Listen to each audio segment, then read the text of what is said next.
अस्सलाम वालेकुम स्टूडेंट्स, कैसे हैं आप सब? ठीक है, उम्मीद करता हूँ आप सब ठीक होंगे। अल्लाह पाक आप सबको खुश रखे। मैं हूं फैसल ज़ीशान। आज हम स्टार्ट करने जा रहे हैं 9th क्लास फिजिक्स की न्यू बुक। इसका chapter number 7, thermal properties of matter. अच्छा, इस लेक्चर को स्टार्ट करने से पहले ना मैं आप लोग को एक बात बता दूं। अक्सर स्टूडेंट्स ऐसे होते हैं, वो कहते हैं कि सर जी बुक के अंदर इतने बड़े बड़े टॉपिक्स हैं, हमें समझ नहीं आती क्या चीज़ याद करें क्या चीज़ ना करें, कौन सी चीज़ छोड़नी चाहिए कौन सी चीज़ नहीं छोड़नी चाहिए, इसके अंदर कोई हेडिंग वगैरह नहीं है तो हमें निशान लगवा कर दें। तो इसलिए बेटा मैंने आप लोगों के सामने जहाँ पर पहले से सारा कुछ इस टॉपिक के हवाले जो जो चीज़ अहम है सारा कुछ मैंने जहाँ पर क्या हेडिंग की सूरत में पहले से ही यहाँ पर नोट करके रखा हुआ है। तो आप लोग अगर और कुछ भी ना कर सके, सिर्फ जो मैंने यहाँ पर नोट कर दिया है आप लोगों को, सिर्फ इसी चीज़ को याद कर, तो मैं गारंटी देता हूँ कि आप लोगों के पूरे के पूरे नंबर आ जाएंगे। और दूसरी बात यह है कि आप लोग रट्टा लगाकर चीज़ों को याद ना क्या करें, क्योंकि अगर आप लोग एक चीज़ को रट्टा लगाकर याद करते तो फिर वो चीज़ ज़्यादा से ज़्यादा आप लोगों को 3 दिन 4 दिन 5 दिन तक आप लोगों को याद रहेगी। फिर उसके बाद दोबारा जब आप उसको पढ़ने बैठेंगे तो फिर वो चीज़ आप लोगों को भूल चुकी होगी। इसीलिए कोशिश किया करें आप लोग चीज़ों को समझ कर पढ़ा करें, कंसेप्ट के साथ पढ़ा करें। अगर आप लोग एक चीज़ को कंसेप्ट के साथ पढ़ेंगे तो फिर वो चीज़ आप लोगों को कभी भी नहीं भूलेगी और आप लोगों को पढ़ने में भी क्या होगा, मज़ा आएगा। और मैं भी कोशिश करूँगा कि आप लोगों को अच्छे से गाइड करूँ, अच्छे से पढ़ाऊँ। ठीक है, तो चलें अब बढ़ते हैं लेक्चर की तरफ। लेक्चर में जो हमारा पहला पहला टॉपिक है वो है kinetic molecular model of matter. तो सबसे पहले आप लोगों को ये पता होना चाहिए कि मैटर किसे कहते हैं। तो मैटर बेटा इस कायनात के अंदर हर उस चीज़ को बोलते हैं जिसके पास क्या दो चीज़ें हो, एक तो मैस हो और दूसरा क्या वो कुछ ना कुछ जगह घेरे। अब जैसे मिसाल के तौर पर मैं आप लोगों को समझाने के लिए यहाँ पर ये देखता हूँ कि ये मेरे पास क्या एक बोर्ड मार्कर है। अगर आप लोग इस बोर्ड मार्कर को अपने हाथ में ऐसे उठाएं तो आप लोगों को इसका क्या कुछ ना कुछ मैथ भी फील होगा, और अगर आप लोग गौर करें तो इसने क्या कुछ ना कुछ क्या जगह भी ऑक्यूपाई की हुई है। तो मतलब ये क्या है, इस डेफिनेशन के मुताबिक क्या है, मैटर है, मैथ भी है इसका, और इसने कुछ ना कुछ जगह भी घेरी हुई है। इसी तरह अगर आप लोग कायनात के अंदर मौजूद हर चीज़ को गौर करें तो उसका कुछ ना कुछ मैथ भी होता है और उसने क्या कुछ ना कुछ जगह भी घेरी हुई है। तो मतलब कहने का ये है कि हर चीज़ कायनात के अंदर क्या है, मैटर है। ओके हो गया, मैटर के बारे में आप लोगों को पता चल गया। तो इसीलिए मैं कह सकता हूँ कि मैटर क्या है, everything having mass and occupy space is called matter. ठीक हो गया, तो ये भी आप लोग डेफिनेशन याद करना, हो सकता है ये शॉर्ट क्वेश्चन में आप मुझसे पूछ लें। और दूसरी बात, अब बढ़ते हैं kinetic molecular model of matter. तो पहले पहले आप लोगों को ये पता होना चाहिए कि इस मॉडल का मकसद क्या है, ये क्यों दिया गया। तो मैं आप लोगों को बता दूं, ये जो मॉडल है मैटर की प्रॉपर्टीज़ को समझने के लिए दिया गया है। ठीक है, तो आप लोग ये लिख सकते हो कि it help us to understand the properties of matter. ठीक हो गया, ये मैटर की प्रॉपर्टीज़ को समझाने के लिए हमें ये मॉडल दिया गया। अच्छा, अब नेक्स्ट ये देखते हैं कि इस मॉडल के अंदर क्या बताया गया, क्या कुछ कहा गया मैटर के हवाले से। ठीक हो गया, तो पहली जो चीज़ इस मॉडल के अंदर कहेगी वो ये है कि वो कहते हैं कि मैटर, जो जितने भी मैटर हैं वो छोटे छोटे पार्टिकल से मिलकर बने होते हैं, और उन पार्टिकल्स को हम क्या नाम देते हैं, मॉलिक्यूल्स बोलते हैं। ठीक है, अब जैसे मिसाल के तौर पर जहाँ पर देखिए मेरे पास एक क्या है, बोर्ड मार्कर है। ये बोर्ड मार्कर मैंने जहाँ पर ये छोटे छोटे जहाँ पर क्या सर्कल लगाए, तो ये जो सर्कल हैं असल में ये क्या छोटे छोटे क्या हमारे पास पार्टिकल्स हैं। इन पार्टिकल्स को मैंने क्या नाम दिया है, मॉलिक्यूल का नाम दिया है। तो ये जो हमारे पास बोर्ड मार्कर है ये क्या छोटे छोटे पार्टिकल से मिलकर बना है। इन पार्टिकल्स को क्या कहते हैं, मॉलिक्यूल बोलते हैं। अब ये है क्या, असल में वही मैटर है ना। ठीक है, तो अब ये वाला पॉइंट आप लोग का क्या हो गया, क्लियर हो गया कि तमाम के तमाम जो मैटर हैं वो छोटे छोटे पार्टिकल से मिलकर बने होते हैं, जिन पार्टिकल को हम क्या नाम देते हैं, मॉलिक्यूल का नाम देते हैं। तो आप लोग ये कह सकते हैं कि matter is made up of very large number of small particles, उनको हम क्या बोलते हैं, मॉलिक्यूल बोलते हैं।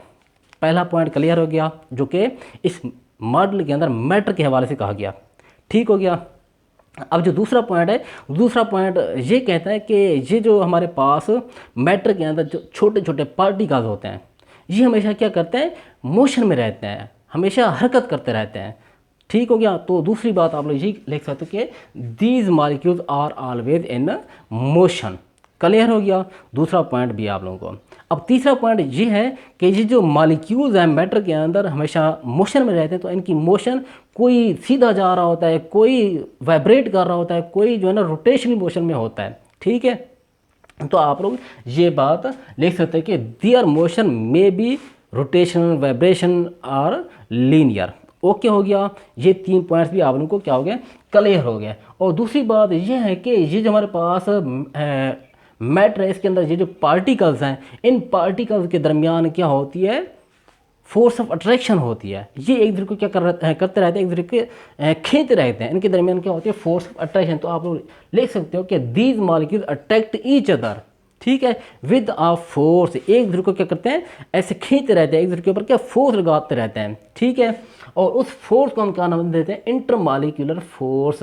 अब यहाँ से आप लोग इंटरमॉलिक्यूलर फोर्स की डेफिनेशन क्या कर सकते हैं, इंटरमॉलिक्यूलर फोर्स क्या है, a mutual force between the A mutual force of attraction between the molecules is called intermolecular force। अब यहाँ पर म्यूचुअल फोर्स का क्या मतलब है, म्यूचुअल फोर्स का मतलब ये कि अगर देखिए मेरे पास ये एक पार्टिकल, इसी तरह एक मेरे पास ये पार्टिकल है, अगर ये पार्टिकल इसके ऊपर फोर्स लगा तो ये वाला पार्टिकल भी क्या लगा रहा है, इसके ऊपर फोर्स लगा रहा है।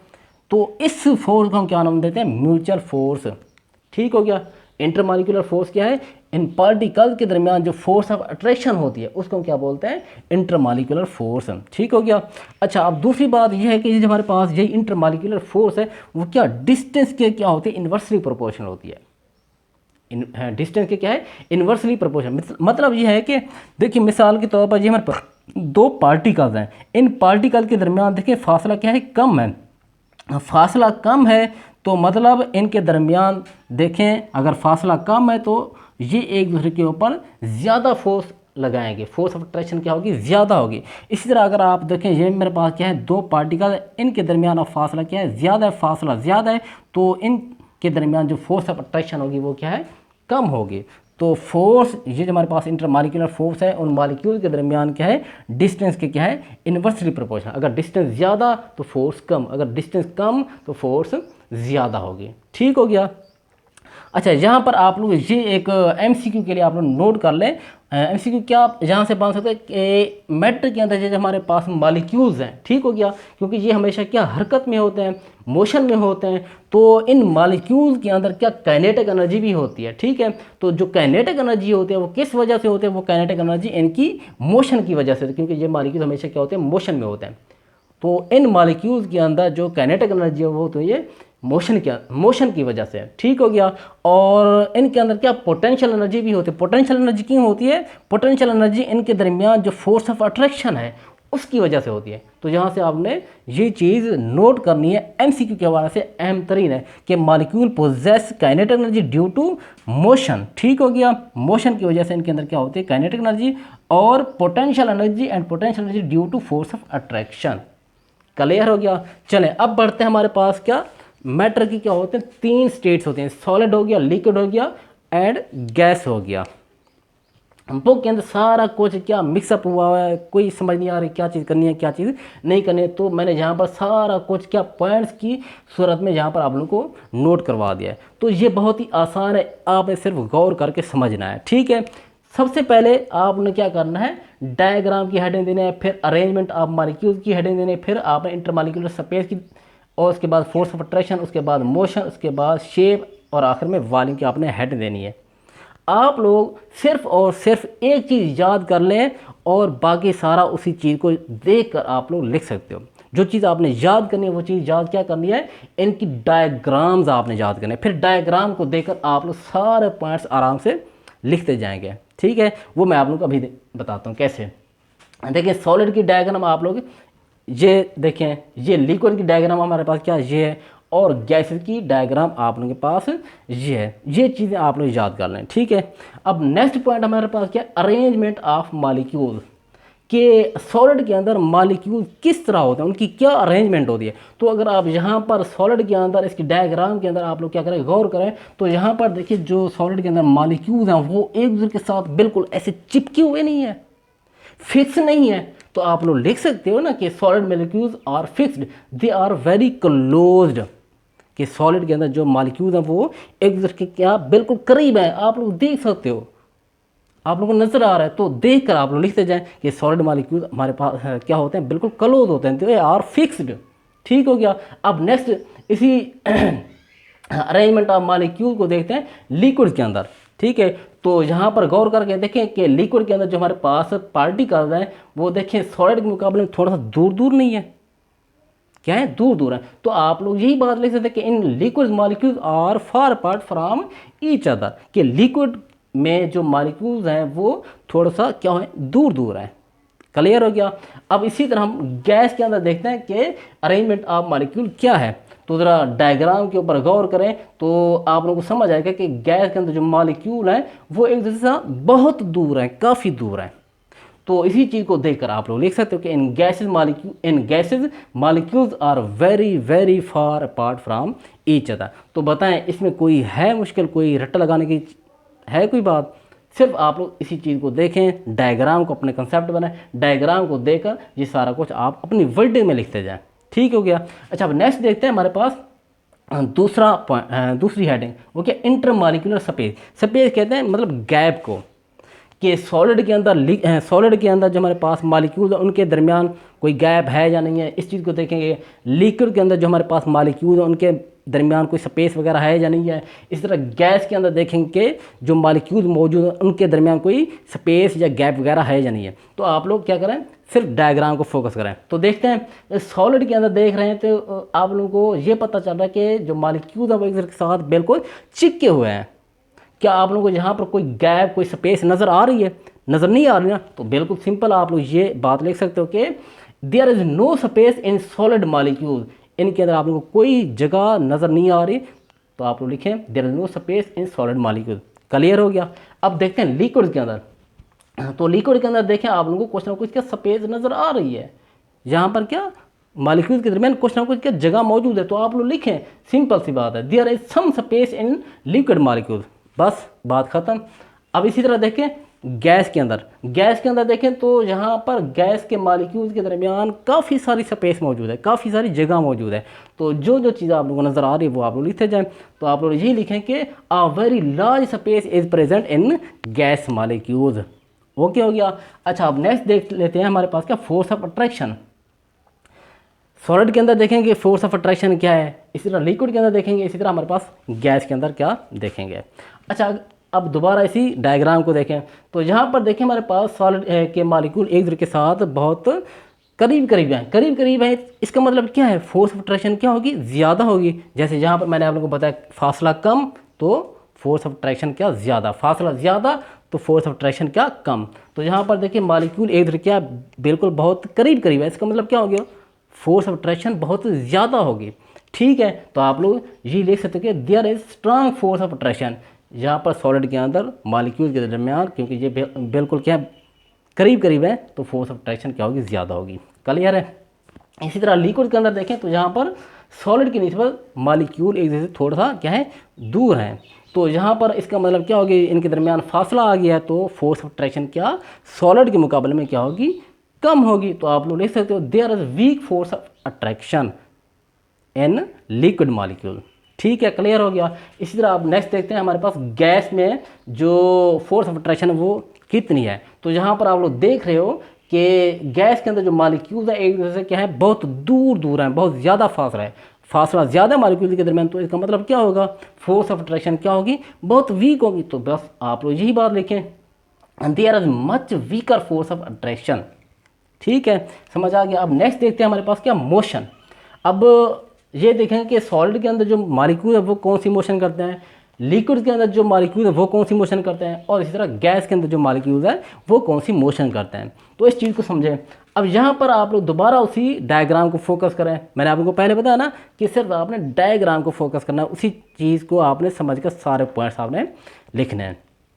तो अब ये देखें ना कि जहाँ पर मॉलिक्यूल्स एक दूसरे के क्या बिल्कुल बहुत करीब है, एक दूसरे के साथ धंसे हुए हैं। तो आप लोग मुझे ये बताएं, ये वाला मॉलिक्यूल यहाँ से कोई हरकत करके आगे जा पाएगा, ये मॉलिक्यूल ये पीछे से भी चिकला हुआ है, ऊपर से भी, नीचे से भी और आगे से भी क्या मूव कर पाएगा, मूव तो नहीं कर पाएगा ना, क्योंकि ये चारों तरफ से क्या हुआ, जकड़ा हुआ है। इस तरह ये सारे मॉलिक्यूल्स सॉलिड के अंदर एक दूसरे के साथ बिल्कुल करीब होते हैं, क्लोजली बाउंड होते हैं, टाइटली बाउंड होते हैं। तो ये हरकत नहीं कर पाते हैं, लेकिन हाँ अपनी जगह के ऊपर रहते हुए ऐसे वाइब्रेट करते रहते हैं, या ऐसे वाइब्रेट करते रहते हैं। तो आप लोग यही बात लिख सकते हैं कि सॉलिड मॉलिक्यूल क्या करते हैं, वाइब्रेट करते हैं। इनकी जो मोशन होती है वो वाइब्रेटरी मोशन होती है। ठीक हो गया। अच्छा, अब नेक्स्ट देखते हैं हमारे पास लिक्विड के अंदर कौन सी मोशन होती है। तो यहाँ पर देखिए हमारे पास लिक्विड के अंदर क्या थोड़ा बहुत मॉलिक्यूल के बीच में गैप मौजूद है। तो गैप तो मौजूद है, लेकिन ये आसानी से मूव नहीं कर सकते, ऐसे सीधा जा सकते हैं या ऐसे जो है ना सर्कल में घूम सकते हो, फिर भी जो है ना इसके अंदर जो है ना मतलब ये मालिक्यूल इर्द गिर्द मौजूद हैं, ठीक है, लेकिन ये आसानी से इसीलिए ये आसानी से क्या मूव नहीं कर पाते। तो आसानी से ये मूव नहीं कर पाते तो फिर ये क्या करते हैं, ऐसे स्लाइड करते हैं एक दूसरे के ऊपर, जैसे ये हमारे पास ये इस तरह ये एक दूसरे के ऊपर क्या करते हैं, स्लाइड करते हैं, ठीक है। वो थोड़ा सा गैप होने की वजह से ये क्या करते हैं, ऐसे एक दूसरे के ऊपर स्लाइड करते हैं। तो लिक्विड के अंदर जो मालिक्यूल हैं वो क्या करते हैं, एक दूसरे के ऊपर स्लाइड करते हैं, इनकी जो मोशन होती है वो क्या होती है, स्लाइड मोशन होती है। तो लिक्विड हमारे आप लोग क्या कर सकते हो, they can slide over one another, ठीक हो गया। अच्छा, अब नेक्स्ट देखते हैं हमारे पास ये जो गैस मालिक्यूल्स हैं, इन मालिक्यूल्स की कौन सी मोशन होती है। आप देख रहे हो इनके दरमियान फासला बहुत ज़्यादा है, कोई फोर्स ऑफ अट्रैक्शन नहीं है, तो हर मालिक्यूल क्या आज़ाद है, अपनी मर्ज़ी से जहाँ चाहे जा सकता है, ठीक है। तो इनकी जो मोशन होती है वो क्या होती है, रैंडमली होती है। ये गैस के मालिक्यूल रैंडमली क्या करते हैं, मूव करते हैं। तो आप लोग यही लिख सकते हो कि गैस मालिक्यूल्स मूव रैंडमली, ठीक हो गया, समझ आ गया। अच्छा, अब नेक्स्ट देखते हैं हमारे पास शेप। अब सॉलिड की अगर आप लोग बात करें तो सॉलिड की शेप कौन सी होती है, किस तरह की होती है। सॉलिड की अगर आप लोग बात करें तो सॉलिड की जो शेप होती है वो क्या होती है, फिक्स होती है। देखें, जैसे मिसाल के तौर पर ये देखें ना, मेरे पास एक बोर्ड, ये बोर्ड मार्कर है, अगर इसके ऊपर मैं ऐसे फोर्स लगाऊँ, इसके ऐसे मरोड़ूँ, ऐसे फोर्स लगाऊँ, कभी यहाँ से कभी यहाँ से कभी यहाँ से, तो क्या इसकी कोई शेप बिगड़ रही है, कोई शेप चेंज हो रही है फोर्स लगाने के बाद, नहीं हो रही ना। तो आप लोग कह सकते हैं ना कि सॉलिड की जो शेप होती है वो क्या होती है, फिक्स होती है। तो मैंने यहाँ पर वही बात करी कि सॉलिड्स हैव फिक्स्ड शेप। इसी तरह अब नेक्स्ट देखते हैं लिक्विड के बारे में कि लिक्विड की शेप कौन सी होती है। जैसे वाटर हमारे पास क्या है, लिक्विड है। तो आप लोग मुझे ये बताएं कि लिक्विड मतलब वाटर की कोई ख़ास शेप है। वाटर को आप जिस बर्तन में डालेंगे वो वाटर उसी बर्तन की क्या शेप इख्तियार कर लेगा, जिसमें डालेंगे उसी की शक्ल इख्तियार कर लेगा। तो यहाँ से आप लोगों को ये रिजल्ट मिला कि liquids have no fixed shape. इसी तरह अब हम देख लेते हैं कि गैस की कोई फिक्स शेप है। गैस की भी तो कोई फिक्स शेप नहीं है। अगर आप उसको सिलेंडर के अंदर भरेंगे तो वो सिलेंडर की शेप इख्तियार करेगा, अगर आप उसको किसी और चीज़ में डालेंगे तो फिर वो उसी चीज़ की जो है ना शेप इख्तियार करें। तो यहाँ से आप लोगों को एक और रिजल्ट मिल गया कि गैस की भी कोई फिक्स शेप नहीं है, ठीक है। अब नेक्स्ट एक और पॉइंट आखिर में रहता है वॉल्यूम। अब वॉल्यूम देख लेते हैं कि सॉलिड का वॉल्यूम कैसे होता है, लिक्विड का कैसे होता है और गैस का कैसे होता है। तो सॉलिड की अगर आप लोग बात करें कि सॉलिड का वॉल्यूम फिक्स होता है, नहीं होता, डेफिनेट होता है या नहीं होता, तो देखिए ना मेरे पास यही दोबारा आप लोगों के पास क्या बोर्ड मार्कर है। अब अगर इस बोर्ड मार्कर को मैं यहाँ पर रखता हूँ तो इसने क्या ये वाली जगह घेरी हुई है, इतनी सी जगह घेरी हुई है, ठीक है। अच्छा, अब अगर मैं इसको यहाँ से उठाकर किसी और जगह पर रखूँ तो क्या ये वहाँ पर ज़्यादा जगह घेरेगा, नहीं घेरेगा। मतलब जितनी ये जगह यहाँ पर घेर है, अगर आप इसको यहाँ से उठाकर किसी और जगह पर रखें तो ये उतनी जगह घेरेगा। या एक हमारे पास चेयर है, उसको आप एक जगह पर रखें, उस जगह पर इसने जितनी जगह घेरी उसको वहाँ से उठाकर किसी और जगह पर रखें तो क्या वहाँ दूसरी जगह पर उसने ज़्यादा जगह घेरी होगी, नहीं घेरी होगी ना। तो जितनी मतलब एक जगह पर उसने जगह घेरी हुई है, इसी तरह वो दूसरी जगह पर भी उसने उतनी जगह घेरी हुई होगी। मतलब यहाँ पर ये है कि जो हमारे पास सॉलिड्स होते हैं उनका जो वॉल्यूम होता है वो क्या होता है, फिक्स्ड होता है। तो आप लोग लिख सकते हो कि सॉलिड्स हैव फिक्स्ड वॉल्यूम। अच्छा, अब नेक्स्ट देख लेते हैं हमारे पास जो लिक्विड्स हैं इनका वॉल्यूम कैसा होता है, फिक्स होता है नहीं होता। तो मैं आप लोगों को बता दूं जो लिक्विड्स हैं इनका जो वॉल्यूम होता है वो होता है क्या, फिक्स होता है। अब देखें ना हमारे पास जो है ना, अगर हमारे पास 1 लीटर पानी है तो आप उसको चाहे जिस बर्तन में डालें वो रहेगा तो 1 लीटर ही, ठीक है ना। अगर आप उसको 1 लीटर वाली बोतल में डालें तो वो 1 लीटर होगा, अगर आप उसको एक बड़े से बर्तन में डालें तो फिर वो एक लीटर ही रहेगा ना। क्या वो ज़्यादा हो जाएगा, 1 लीटर से बढ़ जाएगा, रहेगा तो वही लीटर ही ना, ठीक है। तो यहाँ से आप लोग लिख सकते हो कि लिक्विड्स हैव फिक्स्ड वॉल्यूम। लेकिन अगर आप लोग यहाँ पर गैसेस की बात करें, gases have no fixed volume, gas का कोई फिक्स वॉल्यूम नहीं होता, ठीक हो गया। इसकी मिसाल मैं आप लोगों को इस तरह समझाऊँ ना कि अगर जब हम क्या करते हैं गैस भरवाने जाते हैं सिलेंडर के अंदर, अगर हमारे पास 1 किलो का क्या है सिलेंडर है और उसके अंदर हमने 1 किलो गैस डलवा दिया, ठीक है, तो उसका वॉल्यूम क्या वही 1 किलो हो गया। लेकिन अगर हम उसी 1 किलो गैस को 5 किलो वाले सिलेंडर के अंदर भरवाएं तो उसके अंदर जितनी भी हमारे पास क्या होगा, वॉल्यूम होगा, जगह होगी, तो वो गैस सारे के सारे जो है ना जगह क्या कर लेगा, ऑक्यूपाई कर लेगा। तो क्या यहाँ पर वो वॉल्यूम फिक्स है? नहीं है ना। तो आप लोग कह सकते हो कि gas have no fixed volume. तो गैस का ना वॉल्यूम फिक्स होता है, ना ही शेप फिक्स होती है। ठीक हो गया। तो ये हमारा आज का लेक्चर। उम्मीद है आप लोगों को ये सारा जो मैंने आप लोगों को समझाया आप लोगों को समझ आ गया होगा। और इसके बाद भी अगर आप लोगों को कोई सवाल हो तो आप लोग कमेंट में वो पूछ सकते हैं। ठीक है, अल्लाह हाफिज़।